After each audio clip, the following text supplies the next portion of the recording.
So we went back to our second week of locals here. I just want to kind of talk about our local format for you guys because, a lot of you don't really get the chance to see what's going on.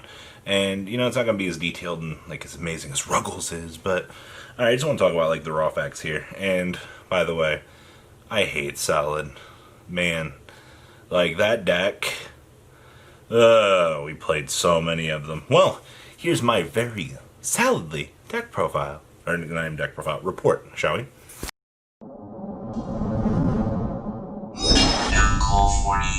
Alright, so all these dueling book tournaments aside, not everybody is going to have, their beautiful results. Also, I don't know if you guys know or not, but TCG in America just got these this week, alright? Some distros sent them out last week, but effectively this week was it. So, if you were like a lot of people, and by a lot of people I mean probably just me and my friends, we had already had Echo, so we didn't have to go through the giant crap shoot of getting all of it. So we were prepared. So I went ahead and I played Andre Torres's list. I believe we covered it 2 weeks ago. On here it was the invoked version of Potato Control. Alright, so you're already doing things with this. You're massively hand-trapped out of your mind, and you're geared towards that Emancipator matchup. Well, from what I saw, I don't know if it was true, there were no Emancipated players again this week. Last week we had one, last week we had one, this week we had none.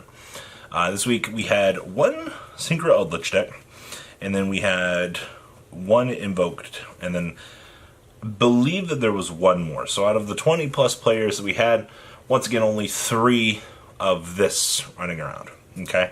Which means that the rest of your metagame has to be filled with something. Okay? Well, since a few people are still waiting on cards to make their Emancipator decks or things like that, we had Salad, more Salad, and more Salad. Alright? I played 3 rounds of Salamangreat. Let me tell you how not great that actually is. Okay. So the first 2 rounds I ended up playing against people that I rode with. Alright, think about that. Alright? Everybody always talks about, oh man, it's so great to talk about the people that you ride with, and then you always get the irony and the joke. You're like, oh yeah, you have to play them. Yeah, we did. So, we end up, game 1, it's pretty much a blowout. He bricks. Salad bricks? I'm just going to question mark that statement here, because I thought that deck was pretty reliable. Game 2, pretty much a quick blowout. Standard Eldritch things.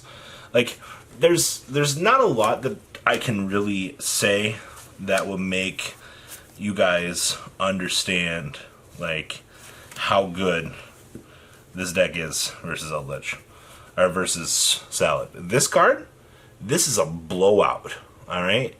The problem, okay, this is really weird, alright, so, the problem I have with this card is, if you don't usually follow up, kill them on the next turn, Salad can usually out-resource you, and that's an issue, alright? Once Salad starts grinding against Eldritch, it's not a very good time. Also, shout out to this card, alright? I didn't actually think... I haven't played Phantasme in a long time, okay? And I'm going to be honest with you guys. For all intents and purposes, I honestly kind of thought that it would be bad. Nah, boy, I'm stupid. Well, I was like, man, I'm going to put Phantasme in this deck. I'm going to have every issue with it. Phantasme unclogged that stupid mana that I drew every single game. Did I miss the Apprentice Illusion Magician Girl over the mana? No. It was nice having the additional light target. Also, game 1, he summon limited me.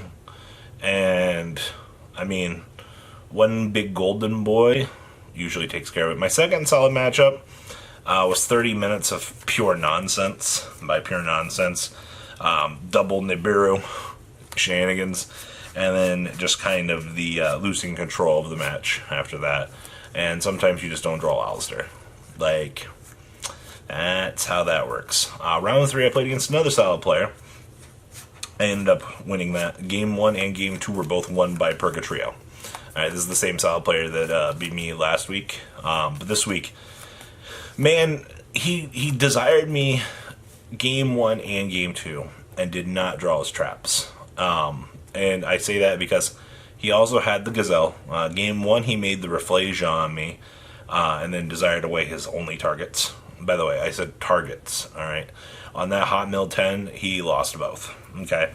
So, I get what he was trying to do with it, but, you know, he set 2 past turn. And I did the only thing that we knew was possible. We made the giant lawnmower looking fire dude with Phantasme on the field and the Golden Boy.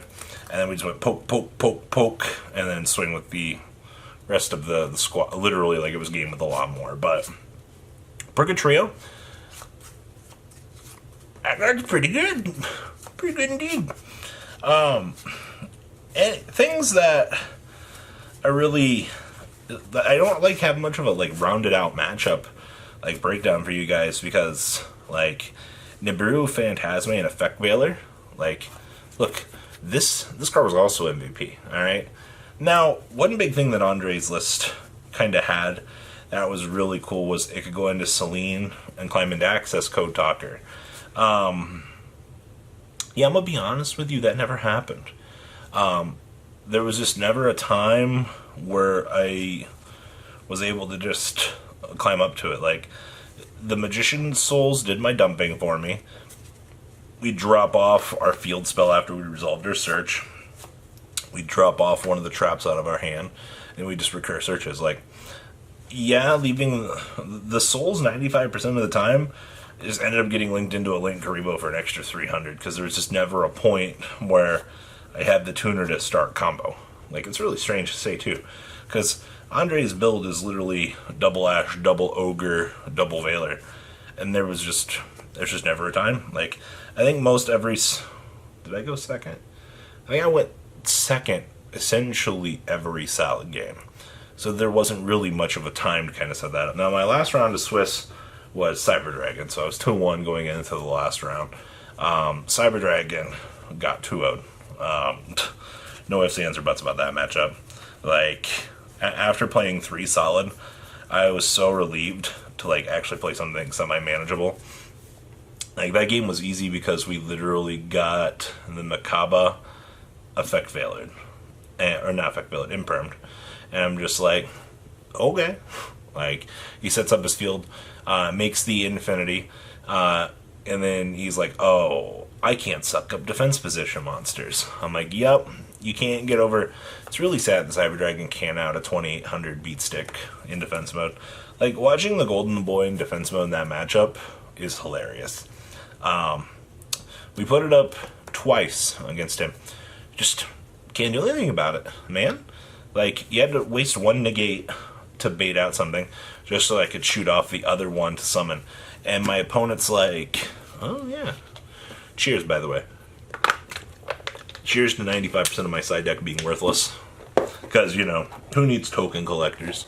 So, we don't need token collectors. Called by the Graves or whatever. I never cited in the Golden Land. This card's... I miss this card in the main. Didn't need token collectors. I boarded in Cosmics. I think I boarded in There Could Only Be Once. Alright, like that was rounded out of what I needed.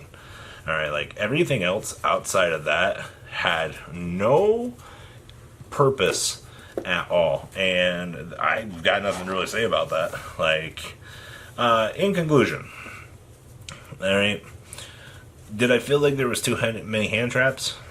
I felt like in the initial build, yeah. The deck looks really hand trappy on paper. There's no imperms in the main. Outside of that, the mana sucks. I'm gonna be honest with you. Alright, like that card is horrible. I get why you play it because it's a light. Alright. 95% of the time, your opponent's going to stop the Alistair because that's what they're worried about. So you'll be good to go with your Eldritch cards. That's just basically how it works. Alistair's sole purpose in life is to bait stuff, because your opponent's going to be afraid of what you're doing. So basically, you can go Alistair, and then you can go into the Magician's Souls. If they handle out the Alistair, you can climb up into the Magician's Souls, do your play, and you can go into the Golden Boy things from there. And Phantasma's stupid. Maybe that answer is just massively skewed because we played against so many copies of Salamangreat, but he was really good this week. Like, I have no complaints whatsoever. So, yeah, that's my tournament experience for week 2 of being back for some Yu-Gi-Oh! So what do you guys think? Please, leave a comment down below. Tell me what you guys think.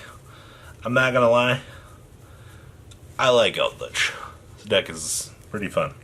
I also hate Salad, but that's a story for another day. Alright guys, peace out. Thank you, patrons, for making the ride never truly end. Without you guys' support, well, I would probably be doing Truffle Shuffle videos for a living. Guys, please check out VanCole40 for all of your Cardfight Vanguard content brought to you by MCole40. And if you are looking to pick up singles, check out mcolegames.com for your trading card game needs. Thanks for watching, everybody.